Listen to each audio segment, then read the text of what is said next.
કેમ છો બાળકો? ધોરણ 4 વિષય ગણિત પ્રકરણ 8 ગાડું અને પૈડા.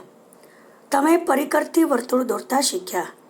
પેજ નંબર 88 ઉપર લીલા બોક્સમાં વર્તુળ દોરી તેની સામે આપેલી ડિઝાઇન દોરવાની છે. વર્તુળનું કેન્દ્ર બરાબર વચ્ચે હોય છે. આમ વર્તુળના અંગોમાં તેના નામ તો કેન્દ્ર, વ્યાસ, ત્રિજ્યા, જીવા આ વર્તુળના જુદા જુદા અંગો છે. પેજ નંબર 89 ઉપર નૈના વર્તુળ દોરવાનો પ્રયત્ન કરે છે, પણ તેનું વર્તુળ બરાબર દોરાતું નથી. કેમ નહીં દોરાતું હોય? તેનું પરિકર હલી જાય છે, એટલે વર્તુળ આડું અવળું દોરાય છે. તેનું વર્તુળનું કેન્દ્ર જ્યાં છે ત્યાં બરાબર પરિકર રાખીને દોરે તો વર્તુળ બરાબર દોરાય.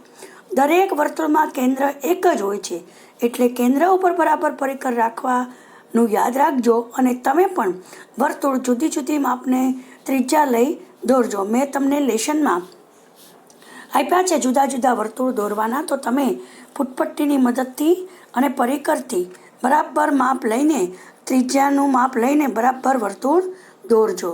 જુદા જુદા વર્તુળ દોરવાના છે અને એના જુદા જુદા અંગના નામ લખવાના છે.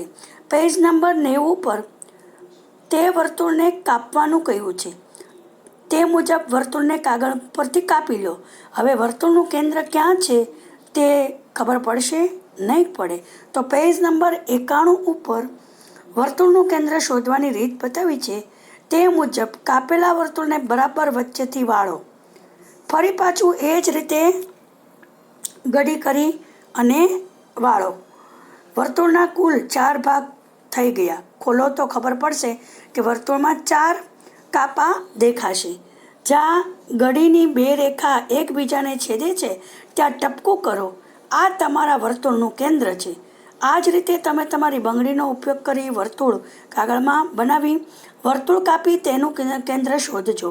પેજ નંબર 88 ઉપર તમારી આકૃતિ નીચે મુજબ દોરવાની છે. તમે આ રીતે કર્યું છે. કેવી રીતે કર્યું? તો આમ વર્તુળનું કેન્દ્ર શોધી શકાય છે. ઉપરાંત મેં તમને જુદા જુદા માપ આપ્યા છે, તેના વર્તુળ તમે પાકી નોટમાં દોરજો. અને વર્તુળના જુદા જુદા અંગોના નામ તમારે દોરીને લખવાના છે કે ત્રિજ્યા કઈ છે, વ્યાસ કયો છે, કેન્દ્ર કયું છે. એ પણ તમારે વર્તુળના બધા અંગોના નામ તમારે લખવાના છે. તો આના ઉપરથી તમને વર્તુળના અંગોનો ખ્યાલ આવશે.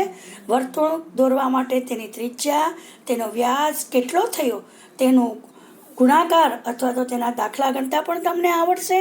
અને કઈ રીતે વર્તુળનો વ્યાસ એટલે કે ત્રિજ્યાને ડબલ કરી નાખો તો વર્તુળનો વ્યાસ બની જાય, અને વ્યાસનું અડધું કરી નાખો તો ત્રિજ્યા બની જાય.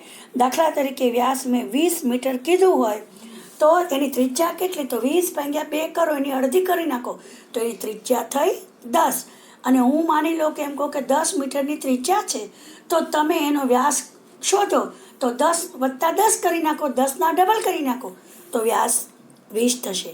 એટલે વર્તુળની ત્રિજ્યા શોધવા માટે ત્રિજ્યા × 2 કરવાનું, અને વર્તુળનો વ્યાસ શોધવા માટે તમારે ત્રિજ્યા જે આપી હોય એને ડબલ કરો એટલે વ્યાસ મળી ગયો. અને વ્યાસમાંથી ત્રિજ્યા શોધવી હોય તો વ્યાસ / 2 કરવાનું. તો સૂત્ર બરાબર યાદ રાખજો. વર્તુળની ત્રિજ્યા શોધવાની હોય વ્યાસના માપ ઉપરથી તો વ્યાસ / 2 કરવાના. અને વર્તુળની તમારે ત્રિજ્યા ઉપરથી વ્યાસ શોધવાનો હોય તો ત્રિજ્યા × 2 કરવાનું. બરાબર નોટમાં નોંધી રાખજો. આ દાખલા લેશનમાં કરજો અને ન સમજાય ત્યાં મને ફોન કરજો. પાકી નોટ બરાબર વ્યવસ્થિત બનાવજો બાળકો. આવજો બાળકો. તો આના ઉપરથી તમને વર્તુળના અંગોનો ખ્યાલ આવશે. વર્તુળ દોરવા માટે તેની ત્રિજ્યા, તેનો વ્યાસ કેટલો થયો, તેનું ગુણાકાર અથવા તો તેના દાખલા ગણતા પણ તમને આવડશે. અને કઈ રીતે વર્તુળનો વ્યાસ એટલે કે ત્રિજ્યાને ડબલ કરી નાખો તો વર્તુળનો વ્યાસ બની જાય, અને વ્યાસનું અડધું કરી નાખો તો ત્રિજ્યા બની જાય.